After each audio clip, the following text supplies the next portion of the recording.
Our camp had been selected by the Taliban to have a complex attack on it and hopefully overrun the camp and destroy it.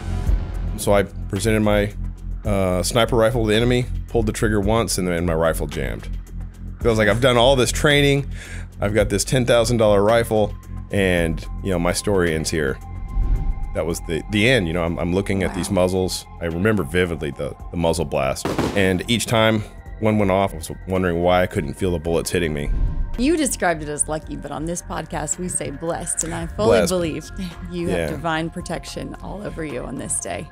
But 320 some odd bullets that were fired at me, all of them inside of 10 to 12 meters. I didn't get hit once. Have you had any mothers, grandparents who've been praying over you? Welcome back to Heaven Meets Earth. Normally I like to make a little joke at the beginning here, but this was a very serious episode, and we were very honored to have Medal of Honor recipient Master Sergeant Earl Plumley join us today, and it'll affect you, right, Abby? It was just an amazing story, I think, that really highlights the power of prayer and divine protection. Absolutely. If you watch this episode, you will never turn down the prayer circle again. Earl Plumley, thank you so much for your service. Thank you for being here. I'm so honored. Truly, we're honored to have a lot of guests, but it's a unique honor to be sitting with a Medal of Honor recipient.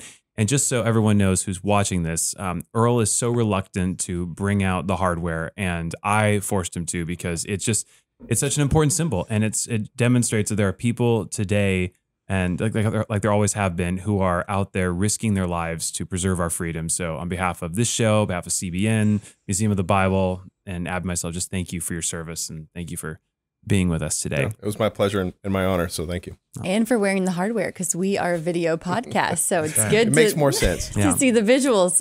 I got no hardware. Take us back to that day, that fateful day. So it was fob Ghazi. It was a Polish fob in 2013.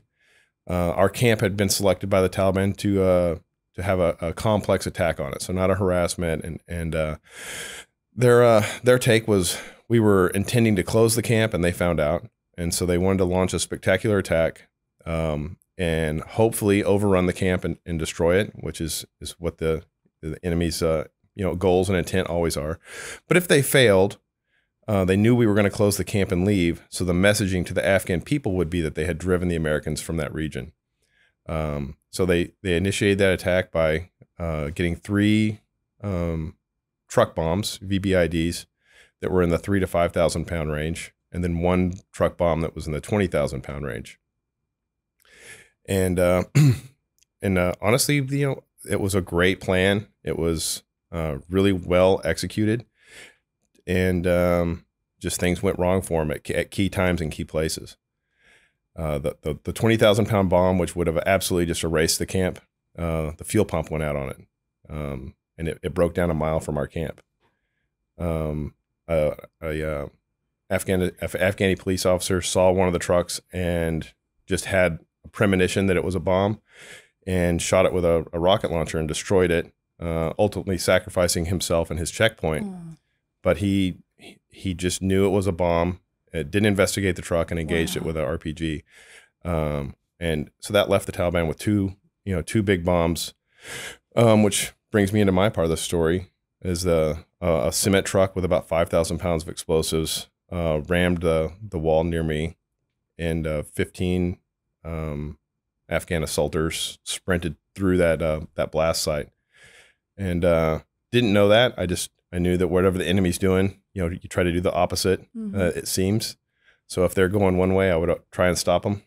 So me and 4 other Green Berets drove down to get involved in that fight. Didn't know that they had moved so quickly. So we pulled up at an intersection leading out on this airfield, and I was intending to get out of the vehicle. I was a sniper. I had a sniper rifle. So my participation in that battle, I thought, would be best served if I got some form of vantage overlooking the airfield in the city, because I could see that they had a house that they were occupying, and they were shooting machine guns and rockets through the breach into the camp. And I thought that was the enemy, and intended to engage them with that rifle. Was unaware that they had moved so quickly and sprinted through that breach toward us. So as we pulled up into that intersection, we pulled right in the middle of them kind of doing a school circle. This was their dispersion point. So they'd already covered the airfield, and we're going to go to their individual targets. And here we come and parked right in the middle of them. So we looked at them, they looked at us. We found out later the reason the fight was so intense was that we were on the only road that gave them access to the interior of the camp. So they had to get past us. But as we pulled up, they instantly engaged us. And like I said, everyone was almost instantly hit. I had my door open because I was intending to kind of get out of the vehicle and climb this wall. So I presented my sniper rifle to the enemy, pulled the trigger once, and then my rifle jammed, which is same. I had the same understanding of the situation. I was super bummed because I was like, I've done all this training. I've got this $10,000 rifle, and my story ends here. So at that point, I was staring at about 7 fighters actively firing into the door of my truck, and I had a broken rifle.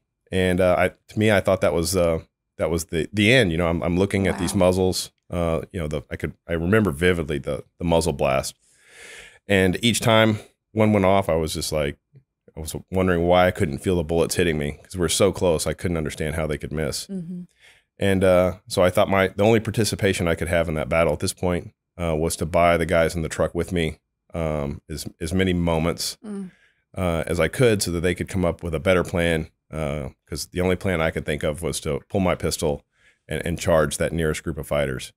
So I did. I pulled my pistol. Almost reflectively, I don't remember intending to pull my pistol. It was just, it appeared. And I started, firing and advancing on the enemy. And I was hitting them, and they were not hitting me for one reason or the other. And eventually I got right in the middle of them. Started at probably at 12 to 15 meters, and then ended up basically at this range. And to the point where they were having to shoot at each other to shoot at me. And I was like, well, I didn't think I was going to make it this far. And I was like, now I have another problem. I've lived so long, I'm running out of pistol ammunition. And so I had a knife and a hand grenade.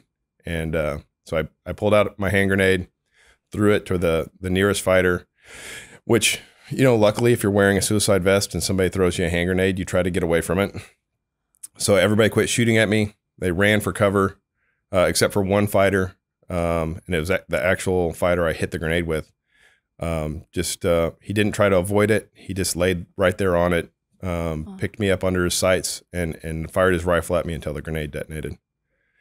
And the whole time that was happening, I just started repairing my rifle, and it was jammed. So I was clearing the jam and getting a fresh magazine in, and I just remember time kind of slowed down. And as I was clearing the jammed brass and inserting a fresh magazine, I remember the rounds were coming through and going around me, and I was right by this empty water tank, and I could hear the tick of the rounds as they came through the plastic, and then a little tiny piece of white plastic would kind of come out, and it was just kind of snowing around me as I was kind of, in my mind, moving in slow motion, getting my rifle back up about the time the grenade detonated. And, I peek around, and obviously he's been destroyed with this hand grenade. And I'm trying to figure out where his friends went. And I start hearing this snap thump of rifle rounds landing to my rear. And as I turn around, I see an enemy fighter. He's 100 meters away. I know it's 100 meters because this is on base, and he's laying on the edge of the airfield. It's where we do sprints in the mornings. So I've literally, where I'm fighting, I've touched that wall and sprinted to the airfield and back. Wow. So my rifle is precisely zeroed at 100 meters. So I held center on him, pulled the trigger, and detonated his suicide vest, which, scared me. You're just not, you don't expect people to explode when you shoot them. Mm-hmm. And so it actually took me off guard, and I was trying to figure out what happened to him, because I was like, my gun doesn't work like this. Yeah. And it's when that's when I started figuring out that I had just hit a fighter wearing a suicide vest and detonated it, and then I was like, well, now what? I couldn't go back around the corner to where my friends were, and I could hear them, Chief's hit, Matt's hit, I'm hit. And I was like, well, I have to at least stay here, because if I go back around the corner, these guys will be right back on top of us. And obviously they have suicide vests. So only, they don't even have to be effective. They just have to get close to us to detonate. So I opted to stay around this corner. And I'm kind of in the open, and I didn't know where they were going. I knew I couldn't stop them by myself, but I could keep them busy. So I opted to move down to where they had run off to. I'm going to kind of stay engaged and wait for reinforcements to get with me. And at least I'll keep it where they can't just willy-nilly run around the camp. I get down this little lane, about halfway to it, and they all hang muzzles from around the corners and trucks and things, and they start shooting at me. And I'm on the move, doing the best I can. Sniper rifles are good at some things, but shooting while walking at close targets is not what they're built for. So I didn't have the optimal system, but I'm doing my best, and I'm keeping them from being able to concentrate and aim at me. And I'm better at this than they are, and so I'm getting some hits. And then my rifle runs out of ammunition again. I just fixed it, and then it only holds 20 rounds, so I'm empty now. And I know my pistols. In my mind, it had 2 or 3 rounds in it, which I ended up emptying it later, which was true. But no more hand grenades. And I could see all these guys to my front, and I knew that the only way I was going to survive that was I would have to get my rifle back up. So dumped the magazine and reached for a fresh one. As soon as I dumped the magazine, the nearest fighter to me, screamed Al Akbar, threw his rifle into his sling, so it kind of flipped behind him, and then he just started sprinting toward me. Unfortunately for him, I've practiced reloading more than he's practiced sprinting. So he got about half the distance to me before I got my rifle back up, engaged him, and detonated his vest. But that was probably around the 10 to 12 meter mark, and it blew me down. I don't think I was unconscious. I think I was just kind of, TKO'd for a boxing term. But I was definitely bewildered about why there were so many rocks in my bed. I remember being extremely comfortable, but I was trying to figure out why everything was on fire and why people were shooting everywhere. Does that also like shatter your eardrum? I gotta imagine. Like, so I got so lucky. As we were driving up, the camps, the whole camp. As we were driving over to that, the whole camp's just getting hit with artillery fire and RPGs, and I was like, sooner or later somebody's going to get on the radio and try and organize this. So I need to monitor the radio. So I turned my radio on, and I had a system called Silinx, and it's earbuds that are hearing protection and your radio mic. So I didn't know that I was going to be just getting blown up, but just in case somebody popped up on the radio, I was the only one in the truck that had a radio, so I'll be the radio guy. And I put those earplugs in to not to protect my hearing, but to be able to speak on the radio. But yes, if I had not done that, I would have been just crushed. And even with the earplugs in, it's 15 meters that suicide vest goes. I imagine that blows your eardrums, right? I didn't. The ear protection worked for me. I have hearing loss. It wasn't like I was unscathed, but I still had a pretty good understanding of the audiology, I guess, of the battlefield. I still remember hearing things burning and hearing bullets come by. And it really kind of saved me, because, if the hand grenade, I threw that hand grenade, it detonated probably 5 meters from me. If I hadn't had hearing protection, and I would not have heard those bullets hitting the wall behind me. That's like over by the camera over there, right? Yeah, yeah. That's like, wow. You're not supposed to throw hand grenades that close to yourself either. But and you described it as lucky, but on this podcast we say blessed, and I fully believe you have divine protection all over you on this day.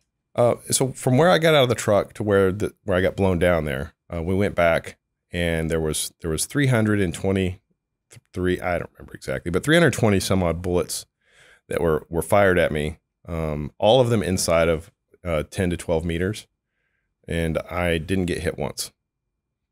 Wow. And it's hard to come out of that without some kind of understanding that there was some kind of intervention, because statistically, even if they were shooting with their eyes closed, I should have got hit once. Yeah. So I, stick my pistol in my dump pouch, and then I run back around the corner, reloading as I go. And at this point, I crash into Drew Busick, who was he was the Green Beret that was sitting in the back seat of this truck. And I was kind of getting agitated because as you know, the story goes on, I came with 5 people. Where are they at? Yeah. So Drew was in the back seat. Every round that missed me hit Drew or the driver. Oh. So every time a round came through the truck, it would hit a piece of the truck seat or it'd hit a frame, and then Drew would get hit with a piece of it. Mm-hmm. So when I pulled my pistol and stepped out of the truck, Drew reached over and he was going to jump out of the truck and follow me. One of the rounds came through, hit the center A-pillar on the passenger side, and came down my door and went through his door frame, and literally without bending the lever on this Toyota TRD, it's a little red wire, flipped down the child safety lock so that Drew couldn't get out of the truck. And so I stepped out, advanced on the enemy, and Drew was sitting there shaking that door, getting hit. Not directly, you know, but these little, you know, flesh wounds or spall as the rounds are hitting the truck. And he had to climb out over the truck seats, climb out the other side, and then had to run around and link up with me, which is where we get to. And I was like, Drew, I know right where they're at. Let's go get them. And he's like, okay, let's go. So we go back around the corner. He pushes to the far side, and we're like actually patrolling now. We're not just, you know, wildly throwing haymakers. And as we get to that last fighter, he's laying right on Drew's side of this little lane, and he's kind of smoldering, and his vest didn't detonate when I shot him, but it's burning. And so I yelled at Drew. I was like, stay away from them. They all have suicide vests. And I remember Drew kind of like, you know, jerked back, and he's like, and he's trying to figure out how to navigate this lane because this guy's laying right in the middle of it, and the vest goes low order, so it doesn't detonate, but it starts burning. But high explosives burns with a particular vengeance, and it's like a giant blowtorch. And it's this 30 or 40 foot blowtorch. And Drew's afraid of fire apparently because he ran over to my side of the street, and we both end up behind this generator panel, which is where I was reloading. It's one of the reasons. Right as that first vest detonated, I had stepped into this generator panel, and it caught all of the frag from that first vest. And so now Drew and I are behind it, using it as cover, and engaging the remaining fighters that are behind this burning insurgent.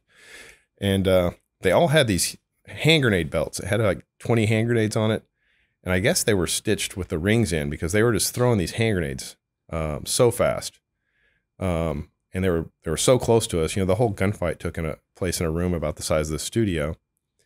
And so they're throwing these grenades at us, and one insurgent would shoot at us with his rifle, and then his buddy would throw a hand grenade at us. But they were so amped up that he would throw the grenade so hard it was hitting the wall behind us, and it would bounce back in the middle of the road, which is still, you know, it's still a hand grenade that's at that, like, you know, 5 to 7 meter distance, and we were just getting pummeled, which is actually funny because I had this supreme sense of calm that I couldn't be injured. Wow. And Drew did not. So every time a grenade went off, Drew got hit with grenade fragment, and I didn't. So after the battle, Drew he's like asking me, where are you hit? And I was like, I'm not. His concern was warranted given the hits he was taking and your improbable aversion to. Yeah. So I remember he was like, what do you mean you're not hit? You're an idiot. I'll check you. And he's like walking me over, and he was literally getting mad. He's like, you're bleeding here. I was like, I think that's your blood. And I like it. And I did get hit, but I had a very superficial wound in my arm. And Drew got just battered in wounds. Like, he had them all over him. Oh. But he was actually very agitated on the battlefield that I was not wounded. He's like, how are you not hit? I was right next to you. And I was like, I don't know. Sorry. I'll do better next time. Download the CBN News app. One place for all of your news. Breaking news alerts. Watch CBN News Channel live. CBN News, because truth matters. Get the CBN News app today. I'm just curious, have you had any like mothers, grandparents who've been praying over you? Continuously. But I have a really neat story. About 2 days before the battle in Ghazni, my mom actually called and she's like, hey, I'm leading the ladies prayer circle at church. I'm going to pray for you, but if you have anyone that would like to have their names put in the circle, tell me and I'll have the ladies pray for them. And Nate Abkemeyer and Drew were actually sitting around a fire with me when that call came in. And I remember Nate Abkemeyer was like, yeah, everybody's too tough, to have the ladies prayer circle pray for them, especially in public. But he's like, I'm good, don't worry about it. And then after the battle, because, everyone got shot except for me, and I got shot at the most. And so Nate was like, hey, call your mama. And I was like, yeah, what would you like me to tell her? And he's like, you got to tell her she's got to pray for everybody or nobody. Because we can't keep going on like this. What a testament to the power of prayer, though. I mean, that's amazing. You don't turn down the ladies. The prayers of a righteous woman availeth much. When my mama has a prayer circle, you put your name in. Yes. Is she still doing prayer? Oh, obviously, yeah. Sling my name in there. Yeah, seriously, throw the show in there. Are there a lot more Christians are there a lot more Christian soldiers, and is God more present than we might think in battle? I mean, you would be. I have never been on the eve of anything dangerous where there was not a prayer circle. And in the rear, in the United, back here, the chaplain only gets approached for problems, marriage problems or money problems. On the battlefield, he is in constant demand. Everyone becomes very religious, and I think it's easy to be distracted from God when everything's comfortable. But when you're actually standing on the precipice, everyone gets much more concerned about it. And I've seen no difference in combat than in, say, a nursing home. People toward the end, when they actually see that it is going to happen and they confront their mortality, want to embrace that spirituality and that relationship with Christ. And I always feel sad for them that it takes something like that to start that process. When it's so much more meaningful and profound if you can arrive at that conclusion before you get there. Amen. I think it's a beautiful note to end on. I agree. That was lovely. Earl Plumley, thank you so much, sir. God bless you. My pleasure. Thank you so much.